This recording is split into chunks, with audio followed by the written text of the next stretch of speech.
Far beyond the influence of the known star systems and the empires of countless species, this ripple signified the arrival of something far more consequential than any interstellar war or celestial event.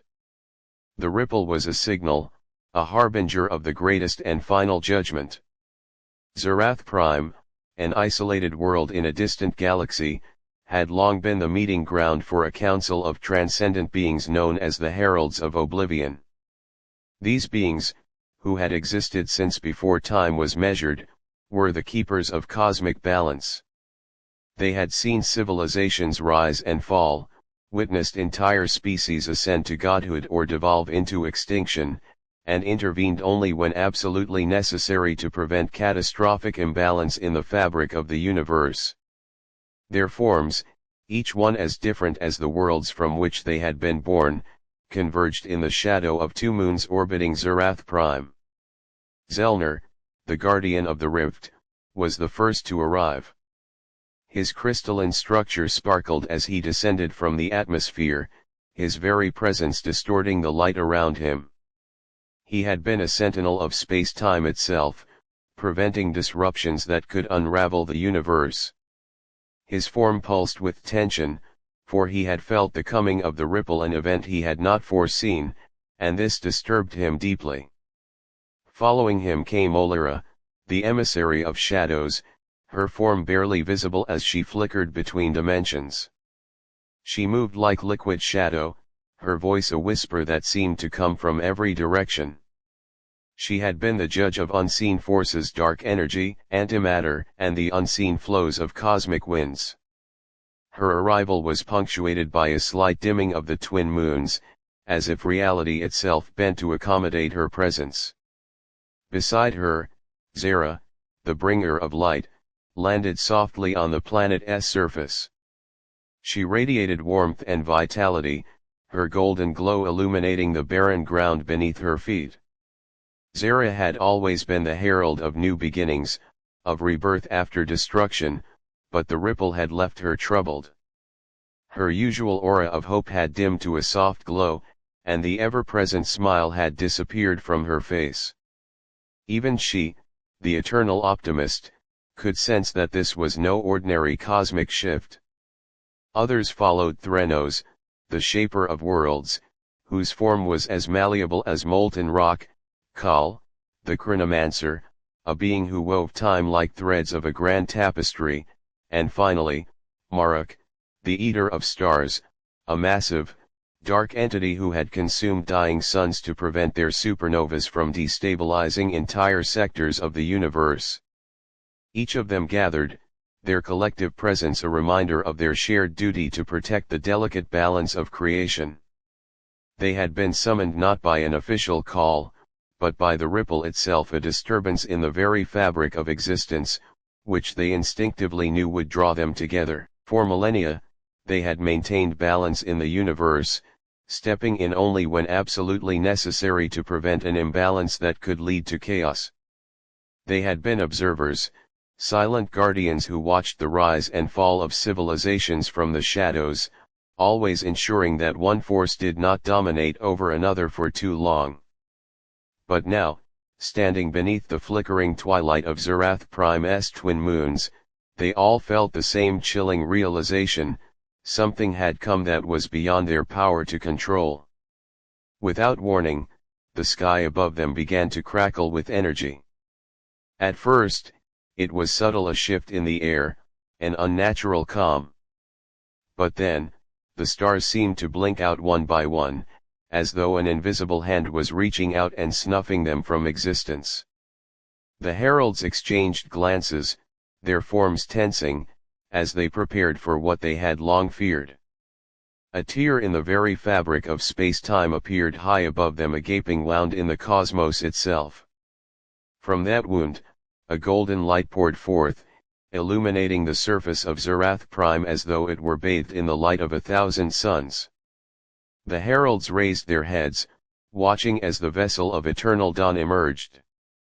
The ship was unlike any they had ever seen before, despite their existence spanning eons.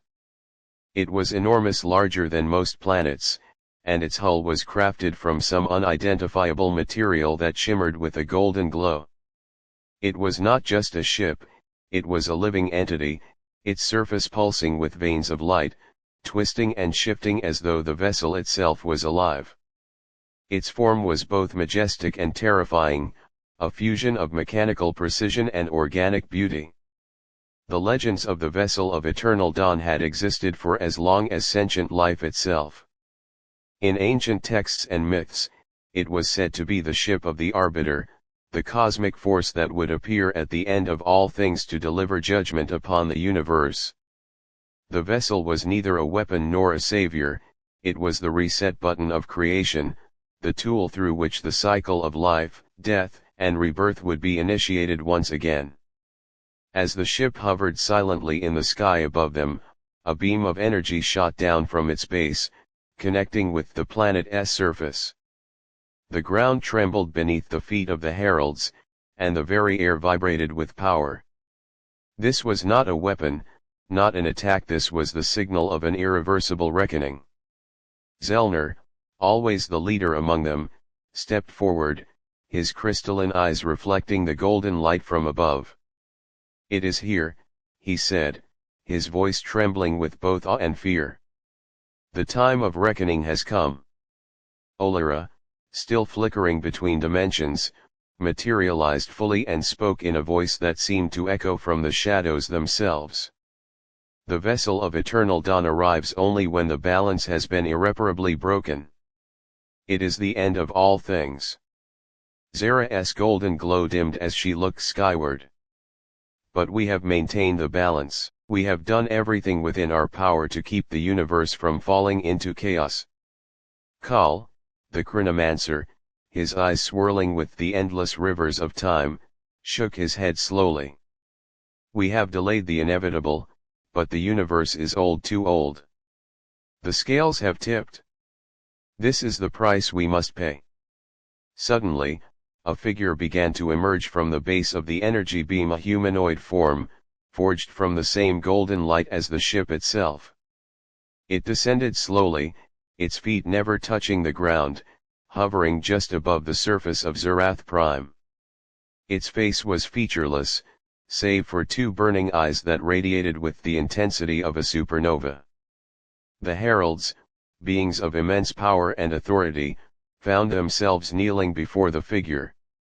It was not an act of submission but of recognition that the being before them was not merely powerful, but a manifestation of the cosmic will itself. This was the Arbiter, the final judge of all existence. The Arbiter's voice echoed in their minds, bypassing language and entering directly into their consciousness. "The universe has fallen into imbalance. Sentient beings have tampered with the natural order, disrupted the cycles of life, and expanded beyond their means. The corruption has spread too far.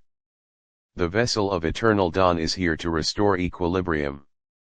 Zellner, his crystalline form shimmering with unspoken defiance, stood. "We have kept the balance for eons. We have prevented the rise of forces that would destroy the universe. Is there no other way?" The Arbiter's burning eyes focused on Zellner. "The balance has been maintained, but at a cost.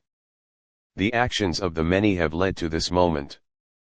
The universe itself cries out for renewal. The vessel of eternal dawn does not choose, it is the mechanism through which the cosmos corrects itself." The words hit the heralds like a tidal wave. They had known their purpose for eons, understood their duty to maintain the equilibrium of all existence.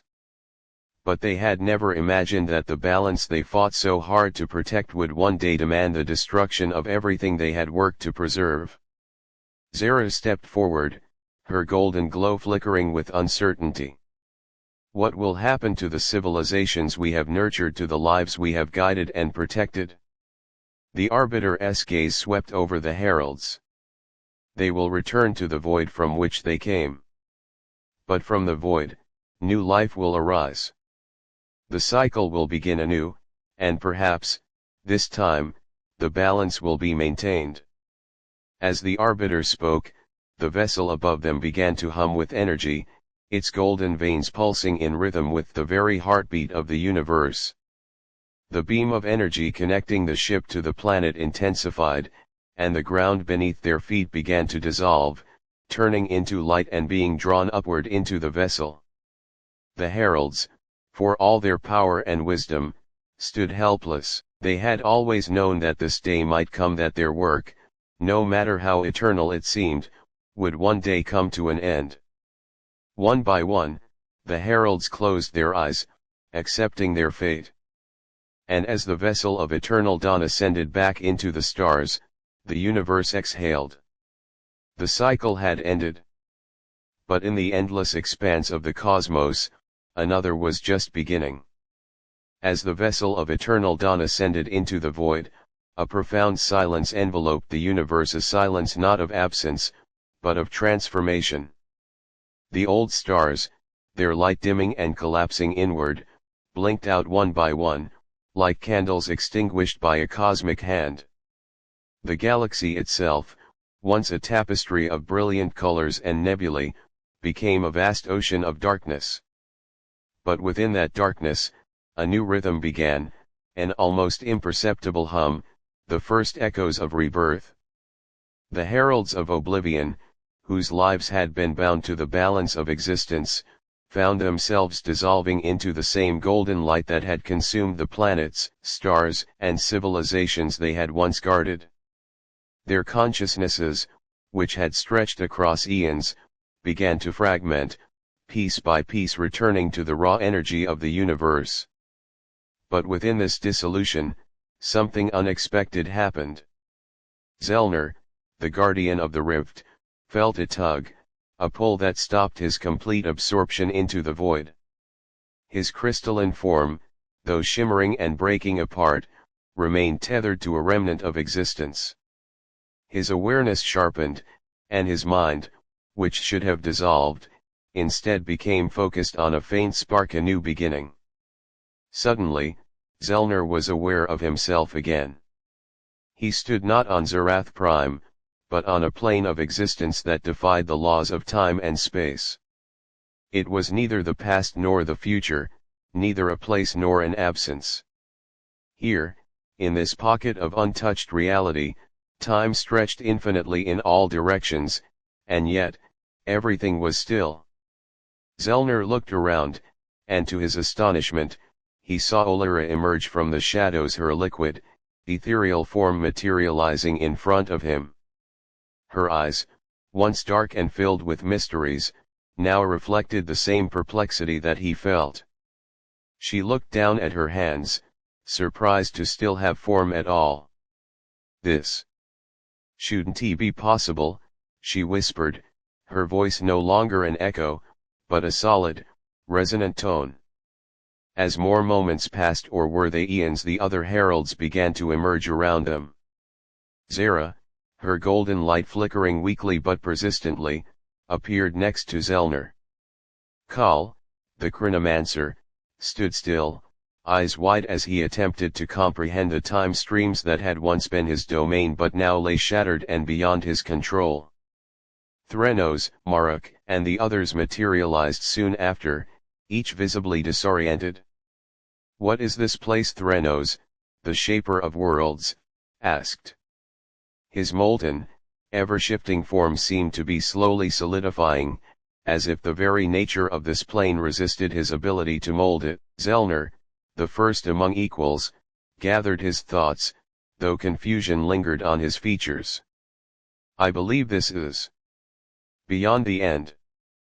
A place untouched by the destruction the vessel brought upon the universe. But why are we here? We should have ceased to exist," Olyra mused, her voice sharper now, a touch of fear creeping into her tone.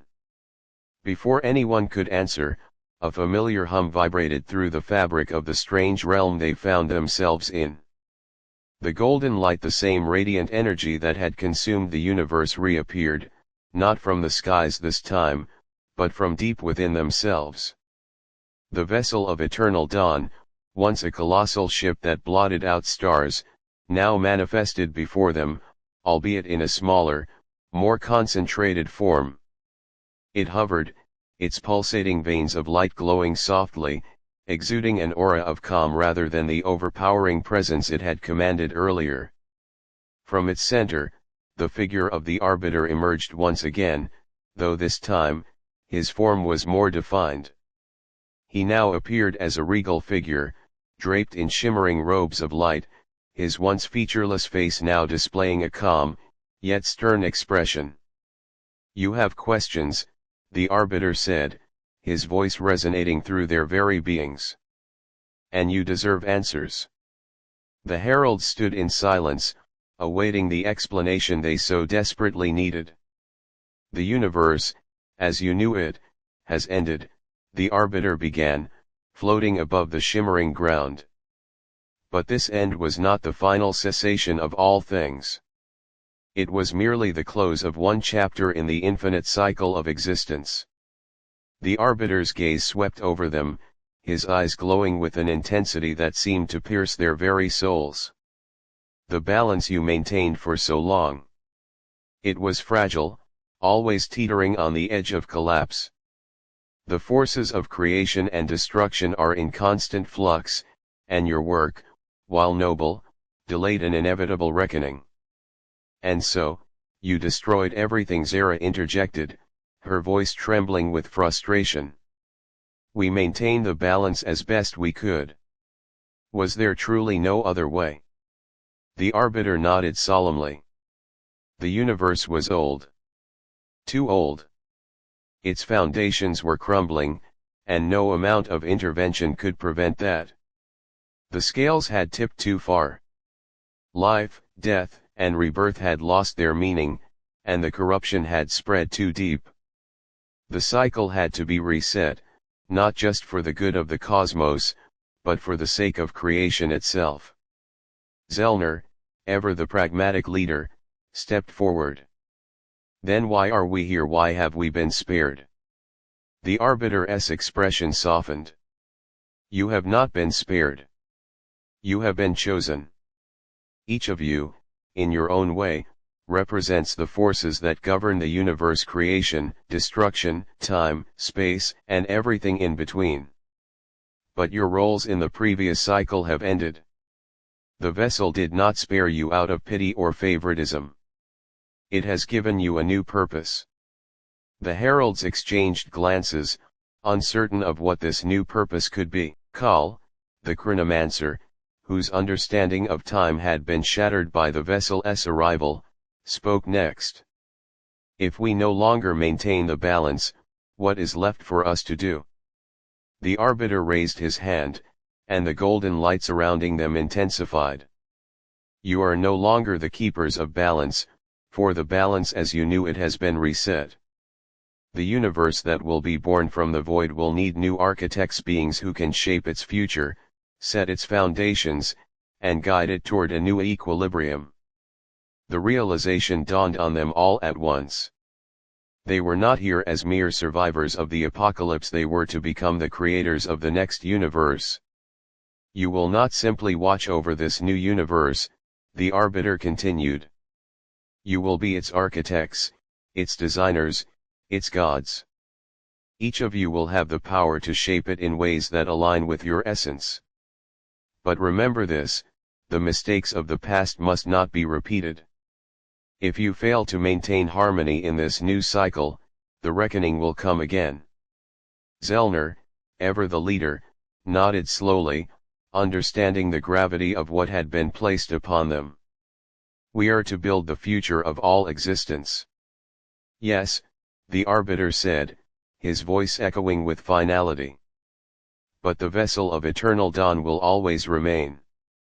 Should you fail, it will return, and the cycle will end once more."